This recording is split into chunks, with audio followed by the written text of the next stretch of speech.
في حكايات بنسمعها ونعديها، وحكايات تانية أول ما بتبدأ تحس إن في حاجة غلط. دي قصة بنت كانت عايشة حياتها عادي جدا لحد ما تصرفاتها اتغيرت ونظرتها بقت تقيلة وصوتها بقى مش صوتها.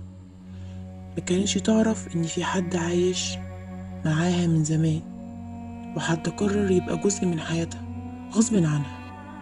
اللي حصل بعدها مش سهل وملوش تفسير ولا أي عقل يستوعبه. اسمع القصة للآخر ويمكن تفهم ليه في حاجات ما ينفعش نتجاهلها أو نهمل فيها.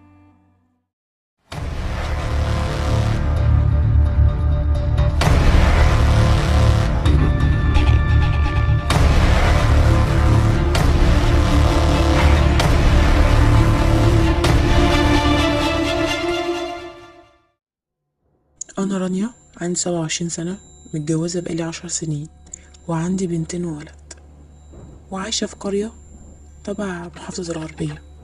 وأنا صغيرة كنت جميلة جدا، يعني ده على كلام الناس. كنت طالعة لأهل بابايا. كنت بحب جدا أهتم بنفسي زي أي بنت. بحب أقف قدام المراية، أقعد أظبط شعري. بس أنا كنت بزيادة شوية، كنت بقعد قدام المراية بالساعات. وزي أي بنت بيجيلها عضلها. اتجوزت وأنا عندي 18 سنة. بسبب جمالي كنت ملفتة شوية، وغير كده طبعا عادة الكرة إن البنت بتتجوز قبل 20. اتجوزت لواحد قريبي كده أعرفه، والحمد لله كانت جوازة كويسة جدا، وما كانش فيه أي مشاكل بتواجهني في أول الجواز، لحد ما ربنا رزقني ببنتي الكبيرة رؤى. وكانت أجمل حاجة في حياتي. كنت فرحانة جدا بيها، وعملت لها أسبوع كبير جدا، أول فرحتي. وطبعا زي أي مرة بهتم بيها بنفسي، المرة دي ضاعفت الاهتمام واهتميت بنفسي جامد. اليوم ده دخلت أوضتي يوم الأسبوع، بدأت أظبط نفسي عشان الناس وكده. لقيت مامتي دخلت عليا بتقولي: غلط وقفتك ديت قدام المراية، بالذات وانتي لسه مخلفة. فأنا استغربت وقلت اشمعنى يعني الوقت ده، وليه وانا مخلفة غلط؟ فسألتها قلت لها: ليه يا ماما اشمعنى يعني الوقت ده؟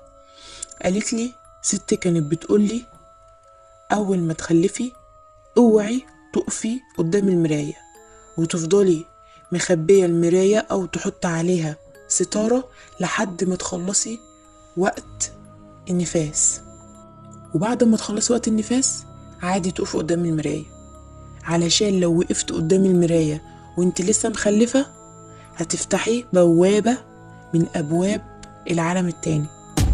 انا اول ما سمعت الكلام ده ضحكت جدا، قلت لها: ايه الخرافات دي؟ مفيش الكلام ده طبعا. وعاندتها ووقفت قدام المراية واتمكيشت وعملت كل حاجة، ويا ريتني ويا ريتني كنت سمعت كلامها.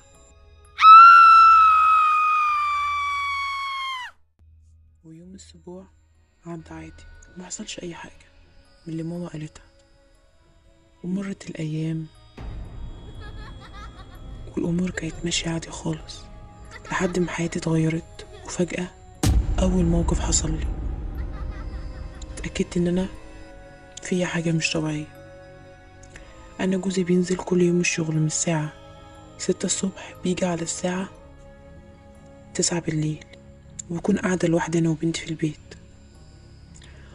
اول ما بينزل من الشغل بحس ان في صوت نفس في البيت، همسات وخيالات قدامي. بقول طبعا بتهيألي، وعدت الامر عشان ما اخوفش نفسي وانا قاعدة لوحدي. وفي يوم جوزي نزل الشغل، رن عليا بعد المغرب، قال ان هو هيتأخر. نيمت بنتي ودخلت انام شوية. اليوم ده حسيت ان في نفس ورايا، والنفس ده سخن جدا وصهد طلع من النفس ده. قمت بلف وابص مين، ملقتش حد.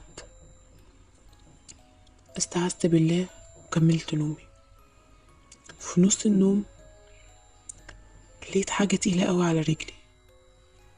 فتح عيني بالراحة، لقيت حاجة سودة قاعدة فوق رجلي وعينيها حمرا، وتحس ان كتلة من النار قاعدة على رجلي، وريحت وحشة قوي. فعايزة اصوت واقوم اجري، جسمي متكتف على السرير وصوتي مش عايز يطلع. الموقف ده قعد 10 دقايق كده، ما طولش. وبعد 10 دقايق اختفى ولا كأني في اي حاجة حصلت. قمت جريت على أوضة بنتي وقفلت الأوضة عليا أنا وهي لحد ما جوزي جه، ومرضتش أحكي له على اللي حصل علشان ما يقولش إن أنا اتهبلت. استنيت اليوم اللي جه فيه ماما وبابا يقعدوا معايا شوية، وكنت مترددة جدا أقول لهم، لحد ما هما قالوا لي لوحدهم إن أنا في حاجة مش طبيعية. بقول لهم في إيه؟ قالوا لي انت لسه من شوية، أنا طبعا مش فاكرة أي حاجة من اللي حصلت دي، لقيتهم بيقولوا لي انت من شوية انت بتضحكي لوحدك وبتتكلمي مع حد مش موجود يا بنتي، ورجلك اتشنجت وعينك اتقلبت بقت كلها بيضة. انا طبعا بعد الكلام اللي هم قالوه ده انا استغربت وفضلت ساكتة لحد ما اسمع هيقولوا ايه، وفضلت ساكتة اسمعهم. وبيقولوا لي اللي صدمني بجد ان انا مرة واحدة قمت على بنتي وكنت هخنقها وموتها، غير طبعا اللي سمعوه خبط ورزع في المطبخ وحاجات بتقع وبتتكسر. فمن هنا بابا وماما قرروا ان هم يجيبوا لي شيوخ، وطبعا داخوا جدا لحد ما لقوا شيخ محترم. اصل اكترية الناس الايام دي كلها دجالين مش شيوخ. جابوا لي شيخ بيعالج كل حاجة بالقرآن. جه الشيخ، طبعا انا ما كنتش طايقة نفسي اول ما شفته، وقلت لهم طلعوه بره. فالشيخ قال لهم اطلعوا وسيبوني لوحدي. بسم الله يسحب كل أذى في الجسد من عقد وعيون وأسحار بأمر الله. بسم الله يسحب كل أذى في الجسد من عقد وعيون وأسحار بأمر الله. بسم الله يسحب كل أذى في الجسد من عقد وعيون. قرأ عليه قرآن، وطبعا اللي جاي ده انا ما كنتش حاسة بحاجة ولا حضرته، هما اللي قالوا لي عليه.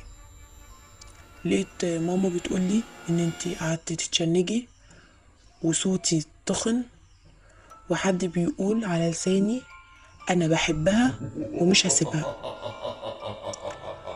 والحمد لله الشيخ قدر ان هو يطلع الجن اللي عليا، وطلع جن عاشق. والحمد لله رجعت لحياتي، بدأت أصلي، أواظب على أذكار الصباح والمساء وورد من القرآن كل يوم. بس ما رجعتش زي الأول، في حاجة كده جواي مش عارفة ايه هي، يمكن من اللي حصل لي، مش عارفة. دي حكايتي. بعد شهور من التعب والعلاج قالوا إن حالتها اتحسنت ورجعت رانيا طبيعية زي الأول، تضحك، تتكلم، بتعيش حياتها. بس اللي كانوا قريبين منها لاحظوا إن في حاجة غريبة، وإن في بعض الأوقات نظراتها بتسرح فجأة وبتسكت كأن في حد بيتكلم وبتسمعه، والحد ده مش موجود. الشيوخ قالوا إن هي خفت، بس محدش قدر يأكد الكلام ده. هل اللي كان معاها مشي فعلا ولا ساب أثر وراح؟